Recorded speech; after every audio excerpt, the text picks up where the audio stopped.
Story time with Squashbox. Story time with Squashbox. Story time with Squashbox. Story time with Squashbox.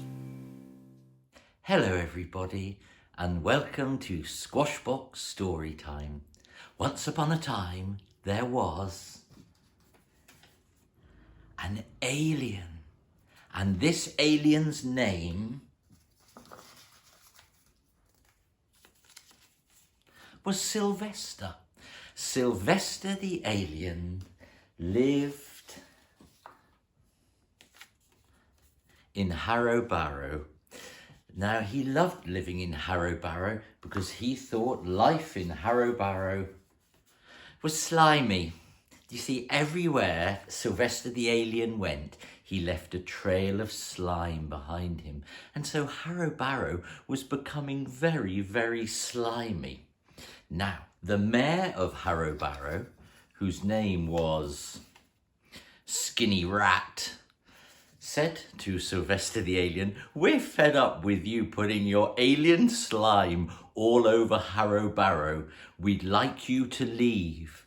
"But I don't want to leave," said Sylvester the alien, "because I think life in Harrow Barrow is lovely." "No," said Skinny Rat the mayor, "you're making life in Harrow Barrow wobbly with all your slime. We'd like you to leave." "Oh, is there any way that I can stay?" said Sylvester the alien. "No," said Skinny Rat the mayor of Harrow Barrow, "you have to go now." Oh well, Sylvester the alien was feeling very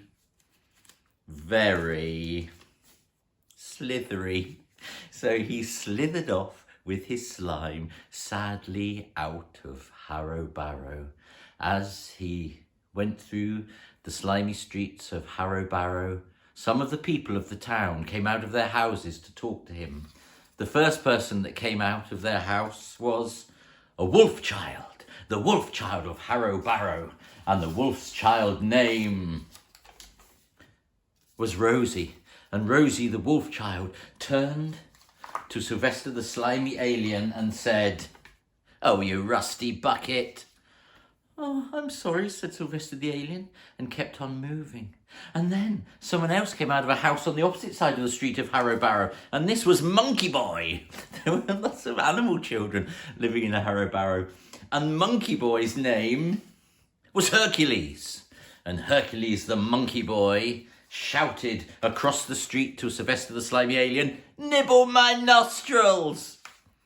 Well, it seemed that the people of Harrow Barrow really didn't want Sylvester the slimy alien sliming up their town anymore. So he slithered away, wondering how he could win their trust again.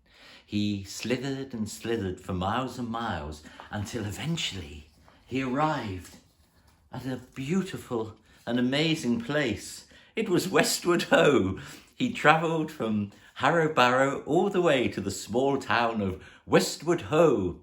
"I wonder if the people of Westward Ho would accept me more than the people of Harrow Barrow," thought Sylvester the alien. And he decided that he would go and see the mayor of Westward Ho. Now, the mayor of Westward Ho was a blobfish, and this blobfish lived in the harbour. And the blobfish's name was Iris. Iris the blobfish was the mayor of Westward Ho. So Sylvester the alien went to the harbour and saw Iris the blobfish. Iris the blobfish swimming about in the harbour, blobbing about. And Sylvester the alien thought, "Well, I'm a slimy alien and Iris the mayor is a blobfish. Maybe we'll have something in common." "Hey," he shouted to her. And Iris the blobfish poked her head out of the water and said, "What can I do for you, slimy alien?" And Sylvester the alien cried out to Iris the blobfish, "How dare you!" "What?" said Iris the blobfish. "I haven't done anything yet." "Oh, I'm so sorry," said Sylvester the alien. "It's just that I'm feeling in such a confused mood because I've been thrown out of Harrow Barrow for making it too slimy." Said Iris the blobfish. "You are quite slimy, aren't you? But maybe you can stay here if you help us." "Oh, what can I do?" said Sylvester the alien. Well, said Iris the blobfish, the mayor of Westwood Ho, not far from here, at the Eden Project, there lives a very, very scary character. And this character is a zebra. And the zebra's name is Chris. Now, Chris the zebra, who lives at the Eden Project, has been terrorising our small town of Westwood Ho. And we're thinking that Chris is very, very silly for doing this. He's silly and also he's pretty. I mean, he's a pretty zebra, but that doesn't excuse the way he's been behaving. Because what he's doing, he's coming all the way to Westwood Ho and he's throwing things into the harbour where I live. The first thing he threw into the harbour was a pea. That wasn't so bad. But after that, you'll never believe what he threw into the harbour. He threw in a bomb. He threw a bomb into Westwood Ho harbour and I narrowly escaped. If you can go to the Eden Project and find Chris the zebra and stop him throwing strange things into the harbour of Westwood Ho, then maybe we'll let you stay here because I don't think there's much chance of you getting back to Harrow Barrow because you've covered it in slime. Okay, so said Sylvester the alien. He was feeling very clumsy as he tripped across the harbour, but he thought he'd summon all his courage, go to the Eden Project and confront Chris the zebra. Well, when he got to the Eden Project, well, he'd never been there before and he thought, oh, this place is glittering. It's as glittering and beautiful as I thought. And then he saw a shape, a zebra-like shape, inside one of the Eden Project domes.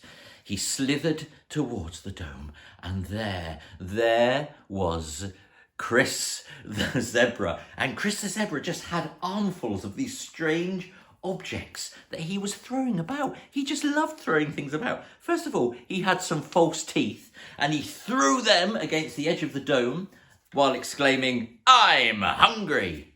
And then Chris the zebra picked up a crystal and he threw that in the other direction of the dome and shouted, I'd love a cheese omelette. What is going on, thought Sylvester the alien. I think Chris the zebra is bored and he doesn't really know how to enjoy himself. He's just taken to throwing random objects around. So the next time Chris the zebra tried throwing an object, which was a nail brush, Sylvester the slithery alien slithered across the room and caught it and turned to Chris the zebra and exclaimed, I've lost my coat. And at this, Chris the zebra looked at this new person and thought, wait a minute, I've never had anyone catch any of the objects I've thrown before. And he picked something else up. And this was some pancakes. And he threw the pancakes towards Sylvester the alien while shouting, Zoinks! And at that point, Sylvester the alien caught the pancakes and shouted, I've left my wand at home. And you know what? Chris the zebra started laughing. He realised that all he needed was a friend, someone to throw objects to who could catch the objects and throw them back to him. Well, Sylvester the alien explained that Chris the zebra's habit of throwing random objects about was upsetting the people of Westwood Ho, especially the bomb that he threw into the harbour. And at this, Chris the zebra started to feel amazed. Oh, he was amazed that what he was doing was causing so much problems. So, Chris the zebra and Sylvester the slimy alien went back to Westwood Ho, and Chris the zebra explained to Iris the blobfish mare that he didn't mean any harm and he just wanted a friend. Well, Iris the blobfish was very forgiving. So she said to Chris the zebra, well, you can stay in Westwood Ho and play your throwing and catching game with our newest resident, Sylvester the alien. Yes, that's right, Sylvester. You can stay in Westwood Ho.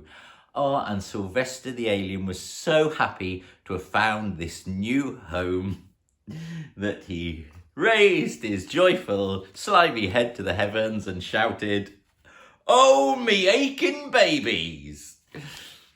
And that is the end of Squashbox Storytime. Goodbye, everybody. Goodbye. Story time with Squashbox. Story time with Squashbox. Story time with Squashbox. Story time with Squashbox.